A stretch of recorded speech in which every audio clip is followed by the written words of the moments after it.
dos cantos perfectos para nuestro tema en este momento.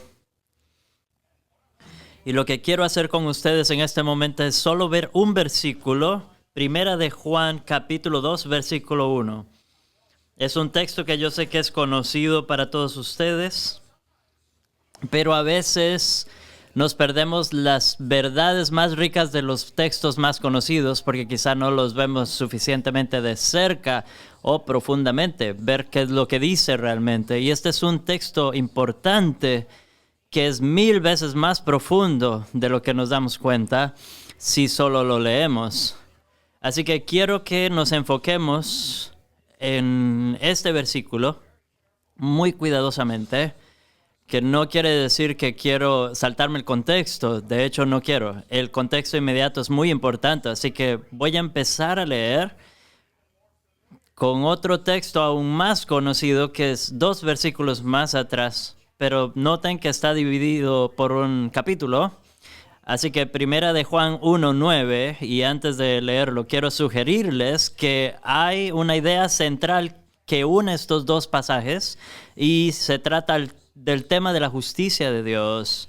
El apóstol está señalando el punto de que Dios es justo incluso en el acto de perdonar. Es el mismo punto de Pablo al final de Romanos 3, al final de ese largo discurso que escuchamos esta mañana sobre la depravación y la universalidad del pecado y la maldad que ha infectado a toda la humanidad. Y después de suprimir de presionar esa verdad de la depravación de los hombres, que todos han caído y están destituidos de la gloria de Dios, Pablo cambia el tono y empieza a hablar de cómo los pecadores arrepentidos pueden ser justificados por gracia, por el don de la gracia de Dios en la redención que es en Cristo Jesús. Y es en ese contexto que Pablo pasa a detallar cómo es que Dios puede perdonar pecadores sin comprometer su propia justicia, porque Pablo dice que el hombre que Dios puso a Cristo lo desplegó públicamente para demostrar su justicia, porque en su paciencia, Él dejó pasar los pecados cometidos.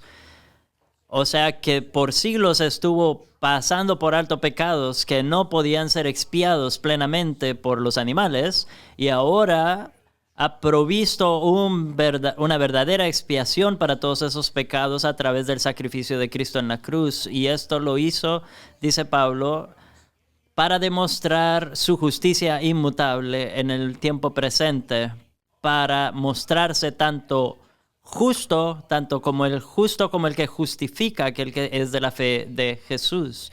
Cristo pagó el precio del pecado por su pueblo, hemos hablado de eso, pero el punto que señala Pablo es que por lo tanto Dios es justo y fiel para perdonar pecados. Y ahora en Primera de Juan, capítulo 2, un par de versículos atrás, 1:9, si confesamos nuestros pecados, Él es fiel y justo para perdonar nuestros pecados y limpiarnos de toda maldad. Si decimos que no hemos pecado, le hacemos a Él mentiroso y su palabra no está en nosotros. Hijitos míos, estas cosas os escribo para que no pequéis. Y así, si alguno hubiere pecado, abogado tenemos para con el Padre, a Jesucristo el justo. Ahora quiero que nos enfoquemos. Siempre me ha intrigado esa frase, abogado tenemos para con el Padre. La edición de la NIV lo traduce así. Tenemos a uno que le habla al Padre en defensa nuestra. Y esa es la idea ahí. Hace que Jesús suene como un abogado, ¿cierto? Y quizá les parezca interesante. No habrá abogados en el cielo, uno pensaría, pero no me cabe duda de que habrá abogados. Conozco varios abogados que espero que puedan disfrutar de esa comunión con Dios en el cielo, pero lo bueno es que ninguno va a estar practicando derecho en el cielo. Solo habrá uno que estará practicando y es el Señor, nuestro abogado, para con el Padre, Jesucristo el justo. Ahora, es común en este tiempo postmoderno escuchar que la gente dice que no le gusta escuchar terminología legal aplicada al Evangelio o a la doctrina de la salvación. Han escuchado estas críticas, estoy seguro. No usan terminología legal para hablar de la expiación o el perdón de Dios. Algunos evangélicos, maestros, han popularizado esta idea de que nunca debemos usar vocabulario de derecho o corte al hablar de la salvación de Cristo. En mis archivos tenía un artículo escrito por un muy conocido maestro que decía que el vocabulario de derecho era una posición griega que corrompe la idea hebrea de la expiación. Pero vean que Juan en nuestro texto usa terminología de corte presentando a Cristo como un abogado, esencialmente un defensor que argumenta a nuestro favor, y es una idea sorprendente de nuestra salvación, un recordatorio de que nuestra redención del pecado se trata de la justicia divina. Somos salvos por medios legales de una manera que magnifica la justicia de Dios. Entonces, dejen esto, piensen bien en esto. Quiero que lo veamos porque necesitamos entender la salvación. La salvación divina no es algo que pone la justicia de cabeza o la aparta y que de tal manera la misericordia de Dios anula su justicia, como que hubiese anulado, revocado su odio por el pecado. Algunos piensan que la salvación está basada solo en la bondad de Dios, como si Él hubiese decidido ignorar la pena del pecado y borrar el registro de nuestros pecados y anular los reclamos de justicia, solo porque su amor fue tan grande que sobrepasó su santo aborrecimiento de nuestro pecado. Y Él dijo, no le puedo hacer esto a los pecadores, así que los voy a perdonar. Es una idea errada y uno de los pilares principales de la herejía del socianismo. El sociniano original del siglo XVI, ellos decían que Dios no podía demandar pago por el pecado como prerequisito para el perdón. Insistían en que Dios tenía que perdonar simplemente nuestro pecado por su bondad y nada más. Y argumentaban que si Dios demandaba una expiación, si Él decía que tenía que haber una expiación, un pago o cualquier tipo de repago por el pecado, entonces no era perdón realmente cuando nos absolvía.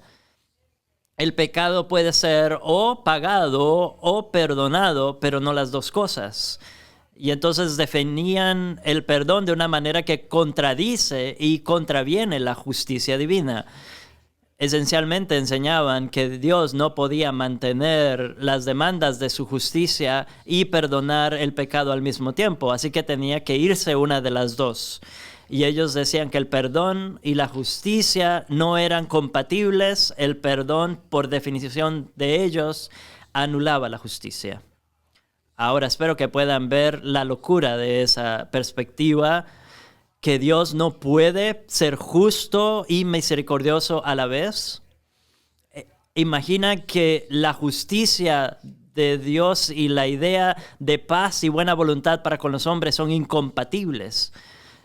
Supone que Dios simplemente no puede ser perdonador sin dejar de lado las demandas de la justicia. Pero una de las verdades más gloriosas del Evangelio es que Dios puede salvarnos de manera que levanta o eleva su justicia. El Salmo 85:10, la misericordia y la verdad se han unido, la justicia y la paz se han besado. Ese es el beneficio de la verdadera expiación y el verdadero entendimiento del Evangelio, que reconcilia la justicia y la paz, o la misericordia y la justicia. El Evangelio nos muestra cómo la justicia no se vio comprometida ni hecha a un lado en nuestro perdón, sino que fue satisfecha por completo. Y nuestra salvación, por lo tanto, se basa en la justicia de Dios, así como en su justicia, en su misericordia. Dios es tanto justo como el que justifica al que es de la fe de Jesús. si se saca la justicia, se elimina la misericordia, la justicia, la rectitud. Y eso es lo que dice Pablo, que la justicia, la rectitud de Dios se revela en el Evangelio. Y es lo que dice Juan también cuando afirma en el versículo 9 que si confesamos nuestros pecados, Él es fiel y justo para perdonar nuestros pecados y limpiarnos de toda maldad. Así que Dios lava nuestra maldad, nuestra culpa, pero no simplemente la hace a un lado. No simplemente elimina la justicia y nos perdona por su gran misericordia. Nos perdona porque es un acto de justicia hacerlo. Ahora, hay una paradoja sorprendente y maravillosa, porque pensamos en la justicia como el atributo de Dios que demanda el castigo del pecado, y sí lo es. La justicia clama pidiendo retribución cada vez que hay algo malo. Proverbios nos dice que el impío no podrá salir sin ser castigado, y en Éxodo se nos dice que Dios no dejará de ninguna manera al impío sin castigo. Sería injusto que la maldad quedara sin castigo, y lo entendemos de manera instintiva si lo pensamos bien. Los que son verdaderamente justos siempre quieren que Dios trate con los injustos. La oración de Salomón en la declaración del templo en Segunda de Crónicas: escucha desde el cielo y actúa y castiga a los impíos, trayendo sus caminos sobre sus cabezas. Y al final de la Biblia, en Apocalipsis 6:10, las almas de los que fueron martirizados claman a Dios a gran voz diciendo: ¿hasta cuándo, oh amo, oh Señor Santo, no juzgarás y vengarás nuestra sangre en aquellos que habitan en la tierra? Dios va a juzgar la maldad. Romanos 12 está escrito: mía es la venganza, yo pagaré, dice el Señor. Es una promesa. Y los piadosos anhelan ese día. Quizás no lo pensamos todo el tiempo, pero lo cierto es que si tienes deseos piadosos, anhelas ese día en que el juez de toda la tierra juzgue los actos de los malvados y purgue la maldad del universo. Él no va a comprometer su justicia permitiendo que un pecado quede sin pecado. Jesús dijo que nada oculto quedará sin ser revelado y sin darse a conocer. Mateo 10:26. Y en Lucas dice que lo que dijiste en la oscuridad se oirá a la luz, y lo que susurraste será proclamado desde los techos. El punto es que todo pecado, aun los más secretos, serán sacados a la luz y juzgados, y la justicia clama pidiendo la retribución de los pecados, porque Dios es un Dios de justicia perfecta. Él, por lo tanto, no dejará que un solo pecado quede sin ser castigado.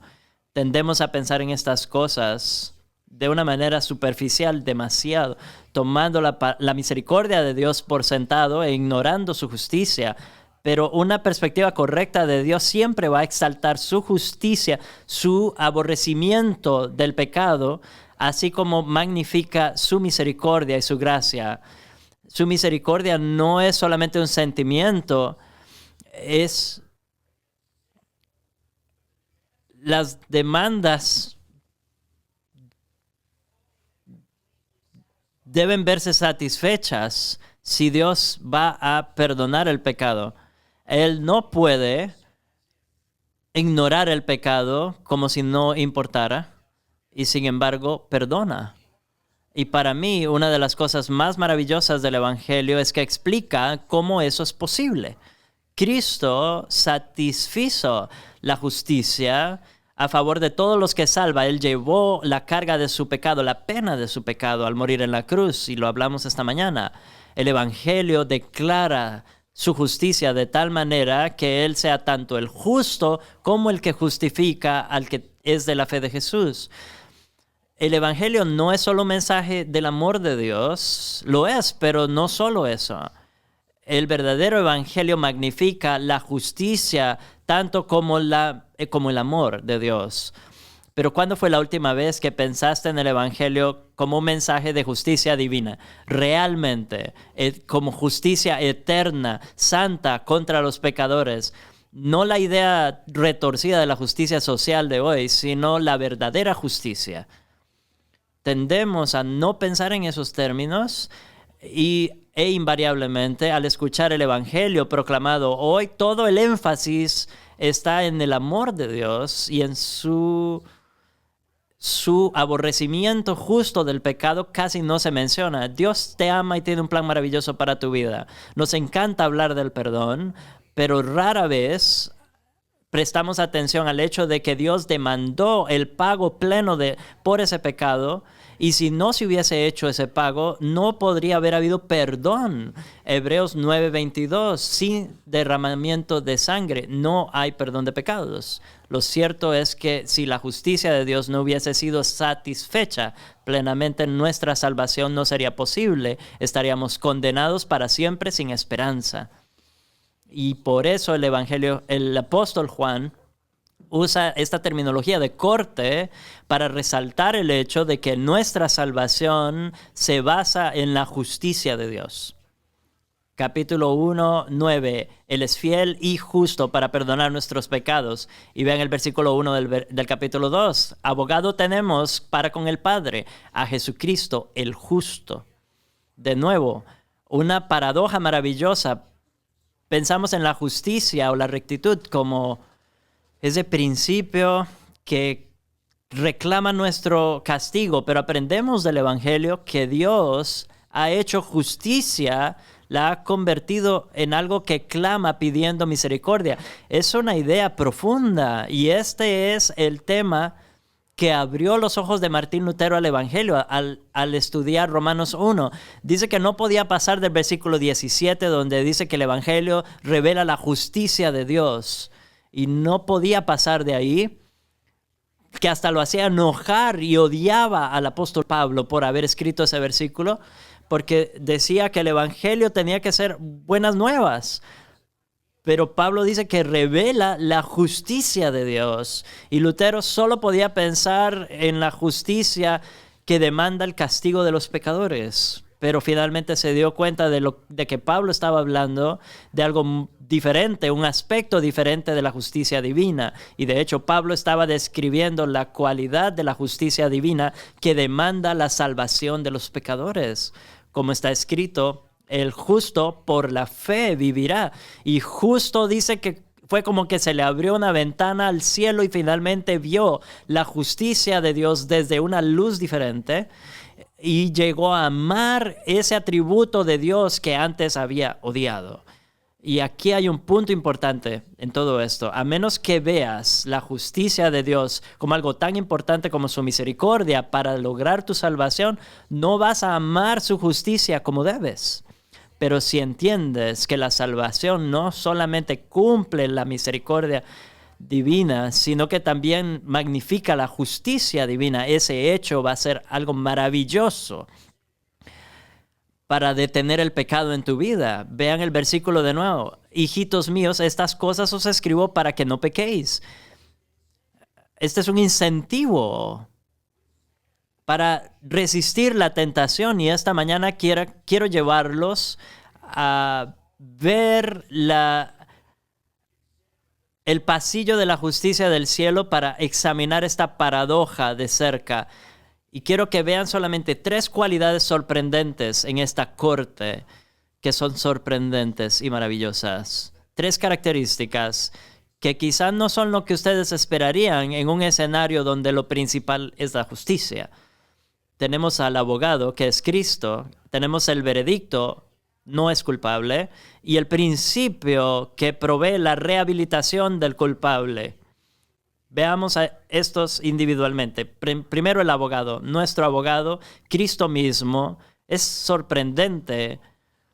Como dije al principio, es extraordinario pensar en Cristo como nuestro abogado celestial intercediendo por nosotros ante Dios, argumentando a nuestro favor con base en la justicia divina. No está hablando de cuán grandes somos o cuán adorables somos. Él lo hace sobre el principio de la justicia divina y así defiende nuestro caso y habla a nuestro favor. nos representa ante el trono de la justicia divina y argumenta que la justicia misma demanda nuestro perdón. No podríamos tener un mejor abogado para defendernos. Por cierto, la palabra griega es parakletos, que deberían conocer ya un poco. Literalmente significa uno que viene a tu lado. Tiene la idea de intercesor o también de alguien que nos consuela, un consolador. Y como saben, esa es la palabra que se usa para el Espíritu Santo en Juan 16, donde Jesús promete enviar al Consolador, al Parakletos, uno llamado a venir a nuestro lado y a ayudarnos. El Espíritu Santo entonces habita en nosotros como nuestro Parakletos aquí en la tierra. Jesús intercede por nosotros como nuestro Parakletos ante el trono de Dios. Ahora, si alguna vez los llaman a la corte para defenderse, algo que van a descubrir es que no hay una presencia más reconfortante que la del abogado que te defiende. Él se sienta a tu lado, él argumenta a tu favor con más elocuencia y autoridad de lo que tú podrías hacerlo jamás. Ni siquiera tienes que hablar porque él toma tu lado completamente y sin ninguna reserva. Es la cara más amigable en la corte cuando te mira y te habla, y en especial cuando habla a la corte a favor tuyo. Es tu abogado. Es el adversario determinado de los que te acusan. Y eso es precisamente el papel que Jesús desempeña por nosotros en el cielo. ¿No es eso increíble? He tenido la dicha de que en toda mi vida, tal vez ustedes pensarían que a mí me demandan a menudo, pero solo una vez he tenido que reunirme con un abogado para que me defienda en contra de un adversario que defendía que yo estaba equivocado y era culpable. Estaba trabajando con una empresa que me había engañado para que firmara un contrato deshonesto. Era fraudulento desde el principio, y cuando yo me quejé de que los términos de ese contrato me los habían presentado de manera engañosa, esta compañía me amenazó a través de una firma grande de Nueva York que decían que me iban a demandar y me iban a quitar todo lo que tenía si me atrevía a demandar. En mis 20 años no tenía mucho, pero igual me dio miedo. Así que intenté razonar con la compañía por varias semanas inútiles. Escribí cartas rogando y explicando que la persona que me vendió todo no me había dicho la verdad, y eso no sirvió de nada. De hecho, se esforzaron más para intimidarme y sus demandas se volvieron más urgentes y amenazadoras, amenazándome e insultándome. Agoté todo lo que se me podía ocurrir y solamente aumentó la amenaza contra mí. Recuerdo estar despierto de noche, preocupado por qué iba a pasar, hasta que esta firma me llamó a la corte. Estaba completamente desprovisto de ningún poder, capacidad, así que fui a ver finalmente a un abogado que alguien me había recomendado, y este muchacho vio el contrato, escuchó mi historia y en 15 minutos estuvo de acuerdo de que yo había sido defraudado y escribió una carta de vuelta a esta firma. Su carta fue mucho más corta, mucho menos diplomática que lo que yo pude haber escrito. Citó algunos estatutos y les dijo que debían desistir, y dentro de 24 horas me habían liberado del contrato, me habían devuelto todo lo que les había pagado, y de hecho me pagaron a mí para que no siguiera. ¿Por qué? Porque ese abogado habló con autoridad, él conocía la ley mejor que yo y desmanteló a mis acusadores, y lo que hizo fue volver la fuerza de la ley en su contra y usó todo eso por mí. Yo fui el beneficiario de de su defensa sin decir yo una palabra. Y lo mejor es que cuando esta compañía escribió su carta de disculpas, a mí fue a quien me la dirigieron, no a mi abogado. Se disculparon conmigo, no con él. Y fue sorprendente ver cómo empezaron a tratarme a mí con respeto, ahora que tenía un abogado que conocía la ley.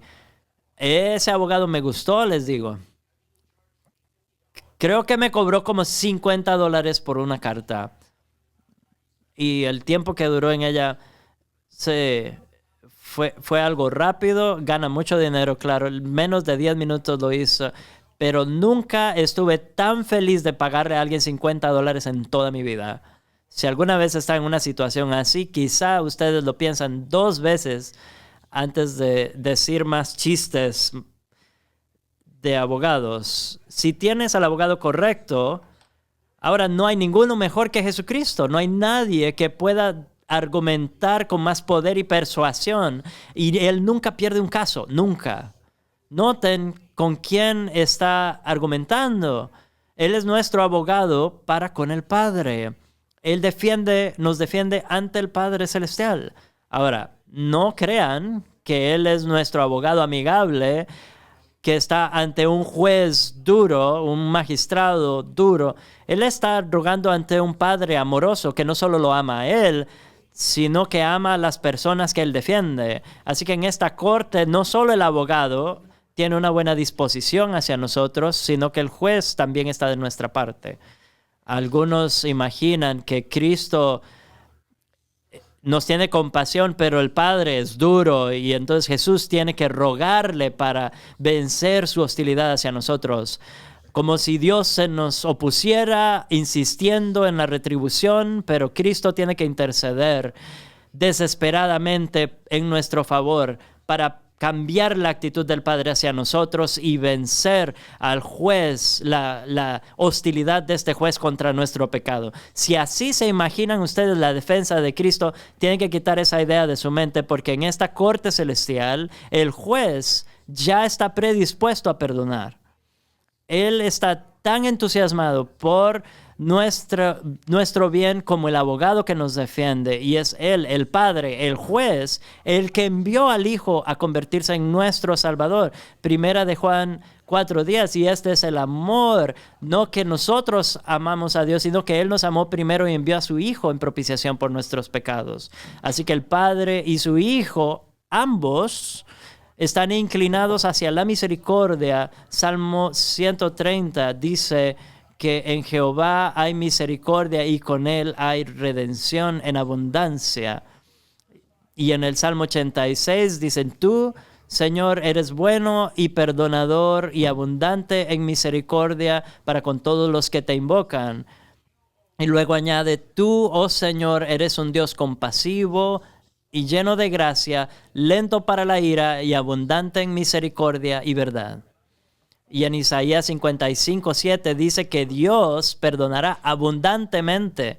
En toda la Escritura a Dios se le presenta como uno que está dispuesto a perdonar, no uno que se deleita en la destrucción de los malvados, sino que les dice a los pecadores, los llama a reconciliarse con Él.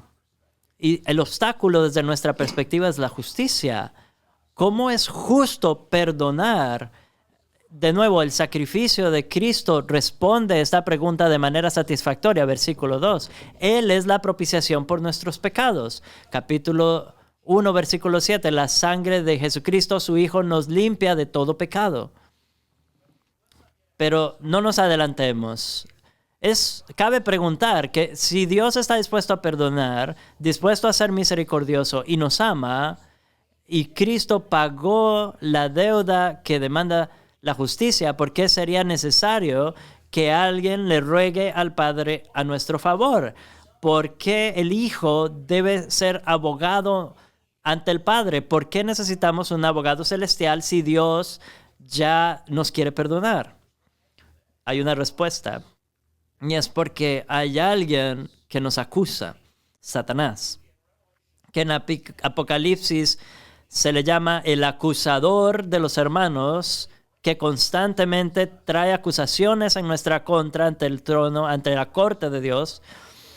En Apocalipsis 12:10 se describe el drama del cielo al final de los siglos. Juan dice, oí una voz fuerte en el cielo que decía, ahora la salvación y el poder y el reino de nuestro Dios y la autoridad de su Cristo han venido, pues el acusador de nuestros hermanos ha sido derribado, aquel que los acusa día y noche. Vean cómo este Satanás, que parece que no tiene que dormir, constantemente, día y noche, mientras usted duerme y mientras está despierto, él está acusándolo ante el Dios del universo, señalándole sus pecados y lo malo que es usted, acusándole y trayendo la lista de sus transgresiones ante el trono de Dios, demandando que sea castigado por su maldad, y él quiere la destrucción de su alma, pero Cristo lo defiende. Y lo hace no para hacer cambiar de opinión al juez. Él ya está dispuesto a perdonar si estás en Cristo, sino que Cristo te defiende para responder al acusador, para hacer callar al que habla en tu contra, para derribar, para silenciar al gran enemigo de tu alma. Así como Satanás constantemente te está acusando, así tienes un abogado incansable que nunca deja de defender tu causa. Y según Hebreos 12:25, Él es capaz de salvar para siempre a los que se acercan, porque Él vive para siempre para hacer intercesión por ellos. Y eso es lo que Él está haciendo en el cielo como nuestro intercesor. Lo oímos mucho, quizá nunca lo habían pensado en estos términos, pero Él está respondiendo a las acusaciones de Satanás, defendiendo tu causa delante del Padre. Y Él constantemente hace esto de tal manera que vence y supera al adversario y lo silencia totalmente, todas sus acusaciones. Y aquí hay algo más que sorprendente acerca de este abogado celestial. Él es el único defensor en la historia de la jurisprudencia que va a tomar tu caso solo si confiesas tu culpa desde el principio. Él no va a tratar de cubrirlo. Si tratas de cubrirlo y no lo confiesas, eres digno de condenación. No puedes tenerlo como abogado si no quieres confesarlo. Vean de nuevo el capítulo 1. Si decimos que no tenemos pecado, nos engañamos a nosotros mismos y la verdad no está en nosotros. Si confesamos nuestros pecados, Él es fiel y justo para perdonar nuestros pecados y limpiarnos de toda maldad. Si decimos que no hemos pecado, le hacemos a Él mentiroso. Así que antes de que Él te acepte como cliente, debes sacar tus pecados a la luz y confesar libremente. Si decimos que tenemos comunión con Él, versículo 6, si andamos en tinieblas, mentimos y no practicamos la verdad. Pero si andamos en luz como Él está en la luz, tenemos comunión unos con otros y la sangre de Jesucristo, su Hijo, nos limpia de todo pecado. Debes confesar tu culpa. O Él no te va a aceptar como cliente. Cada persona a los que defiende este abogado son todos culpables y todos han confesado su culpa. Y luego Él viene ante el juez, y esto es lo más sorprendente. Este abogado magistral que defiende tu causa en la corte más alta del universo nunca fracasa y logra la remisión. Y eso es lo segundo sorprendente de este pasaje, el veredicto. Aquí está este abogado que nunca pierde un caso y sin importar cuán culpables seamos los clientes, ellos nunca van a enfrentar la condenación del juez. Por lo tanto, no hay condenación para los que están en Cristo, Romanos 8:1. Él ha dado vuelta a la justicia a favor nuestro. La justicia divina no es injusticia. Es justicia cuando somos perdonados. Versículo 9 de nuevo, si confesamos nuestros pecados, Él es fiel y justo para perdonar nuestros pecados y limpiarnos de toda maldad. Él es nuestro abogado, Jesucristo, el justo. Lo que hace es algo justo. ¿Y qué es lo justo? ¿Cuál es el veredicto? Un perdón completo. Dios en quien que es luz y en quien no hay tinieblas. Es justo, es fiel y justo para perdonar nuestros pecados. El veredicto es perdón completo de todos nuestros pecados sobre principios de justicia solamente, sin comprometer la justicia divina, de modo que el justo es tanto el justo y el que justifica, el que es de la fe de Jesús. Es algo interesante como estos términos legales son puestos de cabeza, pero vean por qué es posible. Porque el abogado mismo ya ha pagado, ya ha hecho la paga por nosotros. Él mismo es la propiciación por nuestros pecados. No se sientan intimidados por esa palabra expiación, que significa simplemente que Cristo por nosotros ha satisfecho plenamente la justicia y ha hecho volverse la ira de Dios, ha pagado todo nuestro pecado antes de que nuestro caso fuera presentado ante Dios. Él ha hecho que el favor de Dios se vuelva a nuestro favor, de modo que aún sería injusto que se nos pidiera pagar el precio por nuestros pecados por segunda vez. Así que Cristo logra nuestro perdón porque la justicia ya ha sido satisfecha, la pena ya ha sido pagada. Él muestra sus manos atravesadas. ¿Quién no quisiera un abogado así? Y es desafortunado que este principio de propiciación no se enfatice más al pensar en la salvación. Esta mañana hablamos del principio de la sustitución penal. La propiciación es lo que resume esa idea y no se menciona mucho. Rara vez se habla de ello en la predicación.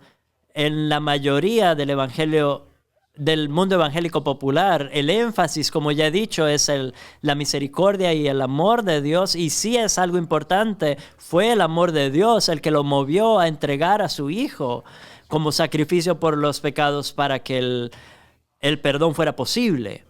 Pero el perdón solo no sería posible solo en base al amor. Dios es un Dios justo que no puede simplemente darle la espalda al pecado y pretender que nunca pasó. Él no puede ignorar el pecado y pretender ser justo.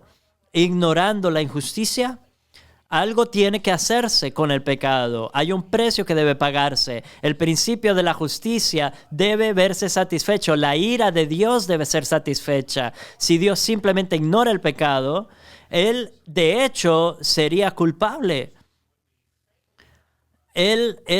La justicia no se vería muy comprometida sin la expiación. La santidad de Dios se vería desacreditada.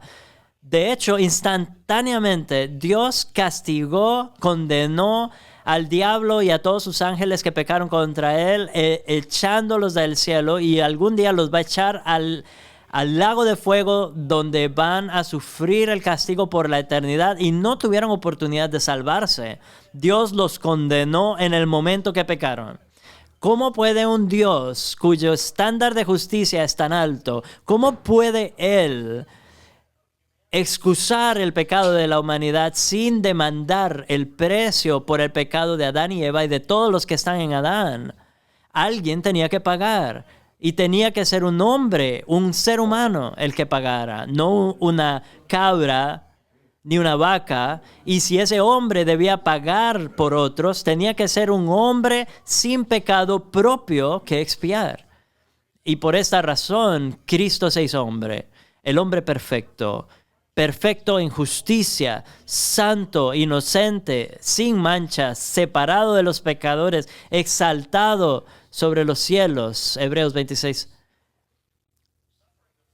Sufrió la ira de Dios contra el pecado, el equivalente al tormento eterno en el infierno por siempre, en favor de multitudes que jamás podrían haber pagado el precio por sí mismos. Ese es el significado verdadero de la cruz. Cristo sufrió y murió bajo el peso del castigo literalmente inconcebible en términos humanos.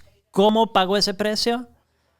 fue siendo latigado y escupido y torturado y golpeado por hombres, ejecutores, verdugos, malvados y crueles. Sí, pero no solo eso. El sufrimiento físico en la cruz fue solo una fracción infinitésima del dolor que sufrió.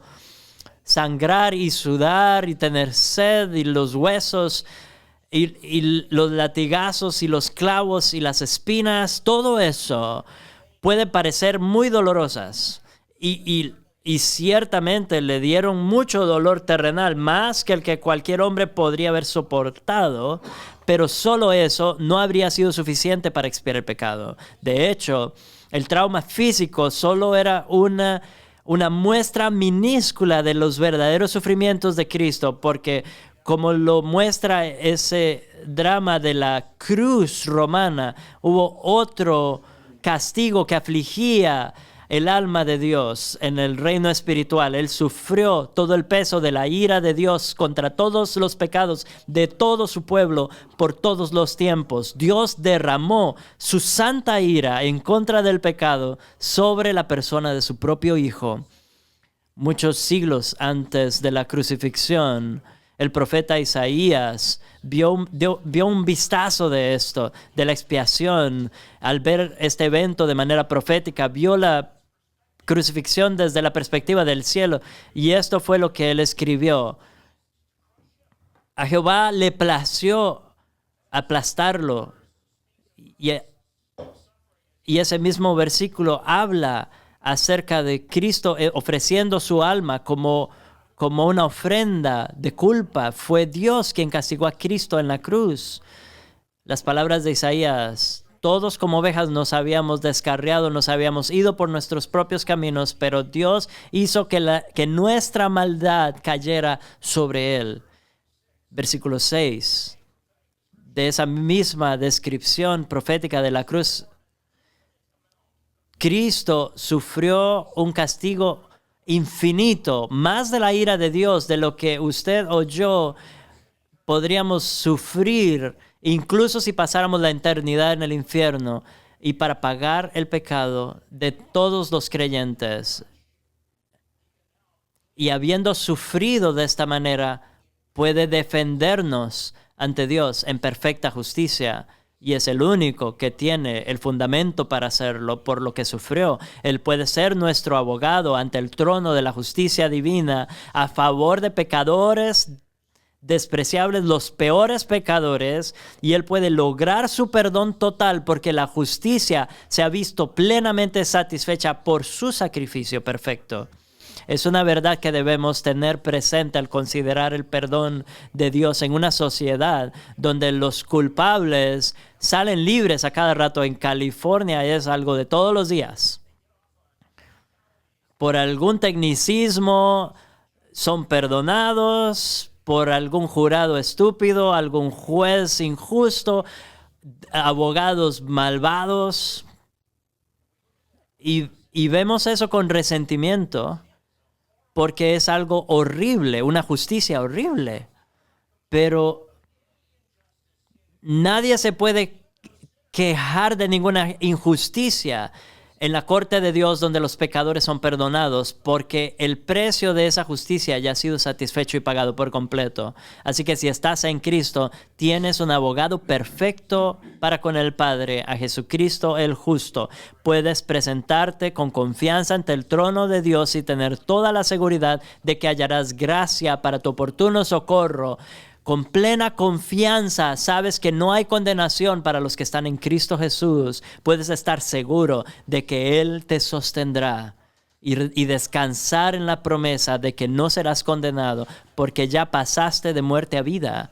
Si no estás en Cristo, si no estás seguro de tu posición con Él, quiero rogarte que corras a Él por misericordia. Puedes hacerlo ahí donde estás. Confiesa tus pecados, no trates de ocultarlos. Pídele al Espíritu de Dios que quebrante tu corazón para verte como Él ve tu pecado y que puedas aborrecerlo, la pecaminosidad del pecado. Si confiesas tus pecados Él es fiel y justo para perdonar tus pecados. Cree en esa promesa.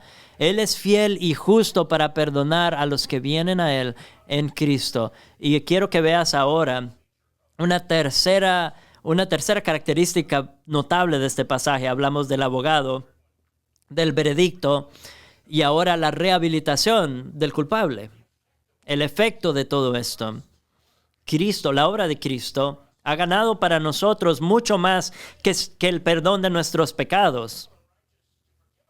Él es fiel y justo para perdonarlos, pero también nos limpia de toda maldad. Y resulta que el mismo principio de justicia perfecta que logra nuestro perdón también tiene un remedio para nuestras tendencias pecaminosas, porque nos da un motivo para no pecar, una motivación. Más que eso, esta justicia sorprendente no solamente nos da un veredicto de inocencia, no solamente lava la culpa del pecado, lo hace, pero hace más que eso, nos purifica y nos libera de la esclavitud al pecado mismo. Nos limpia de la mancha de nuestro pecado y nos ayuda a superar el amor por el pecado y nos da un incentivo para dejar de pecar. Al exaltar la justicia nos hace amar la justicia.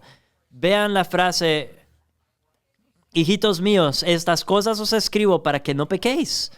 Él quiere darnos una motivación para no pecar. Es sorprendente ver esto del argumento de Juan. Y es desafortunado que cuando se dividieron los capítulos y versículos de la Biblia, pusieran una división ahí, porque esta declaración se tiene que considerar a la luz de lo que dice justo antes.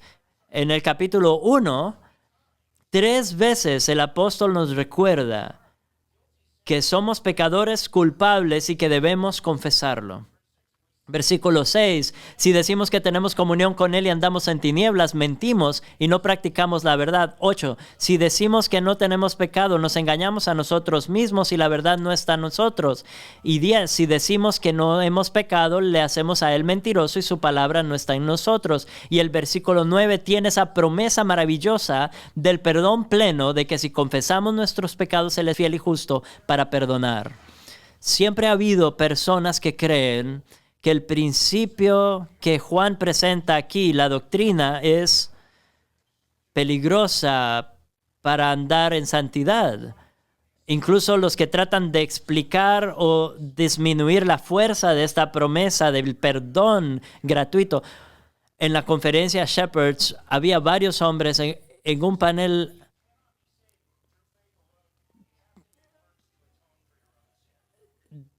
Alguien dijo que eran necesarias las obras, porque la idea de sola fe, justificación solo por fe, piensan que es algo que no incentiva la santidad. Y curiosamente los que abrazan esa perspectiva caen en algún tipo de perfeccionismo, donde enseñan que es posible. Si uno se esfuerza lo suficiente y ejerce suficiente fuerza de voluntad, se puede abstener del pecado por completo o casi por completo y obtener un tipo de perfección.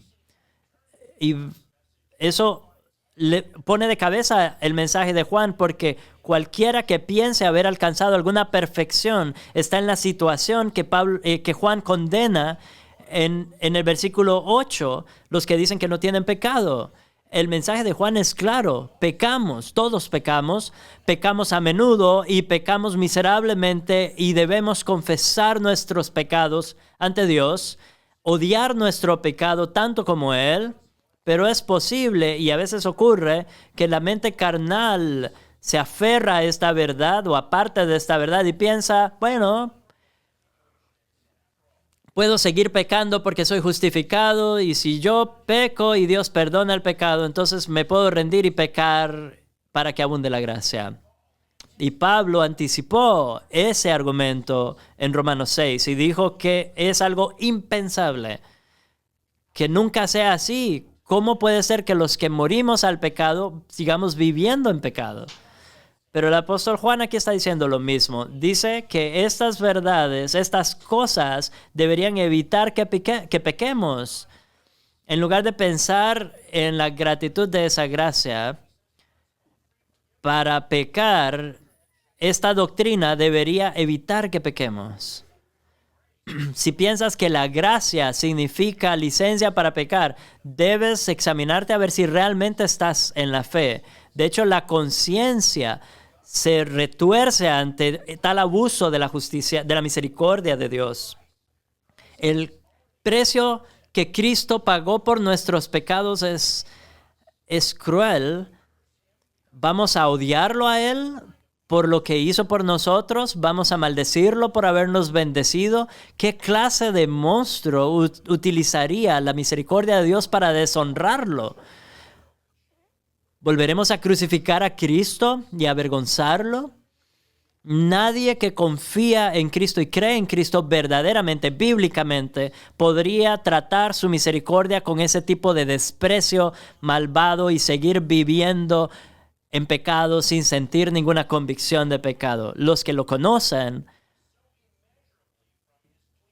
y se benefician de su defensa ante el trono de Dios, no necesitamos ningún argumento más noble para la santidad que la riqueza de su misericordia por nosotros. Él vive para siempre, para interceder para siempre. Lo está haciendo ahora mismo, defendiéndonos ante el trono del Padre en este momento. Y si eso no mueve tu corazón con un anhelo apasionado de servirlo y honrarlo con tu vida, entonces tu corazón está muerto y frío.